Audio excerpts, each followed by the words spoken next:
इमरान खान पर अदलिया की शफकत माँ की तरह है। Peace party Pakistan peoples party का कहना है कि बेंच की शफकत इमरान खान पर माँ की तरह थी।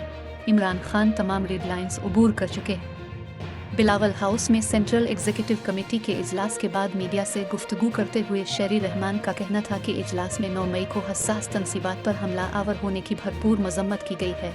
जिम्मेदारों को करार वाकई सजा दी जाए। 9 मई को जो हुआ वो मुल्क के लिए सिया दिन है।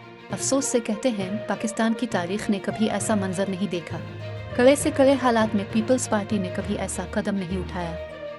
उनका कहना था कि मोहतरमा बेनज़ीर की शहादत पर हंगामा बरपा था, लेकिन जरदारी साहिब ने पाकिस्तान खपे का नारा लगाया, लेकिन तहरीक इंसाफ ने मनसूबाबंदी करके मुल्क को आग लगाई।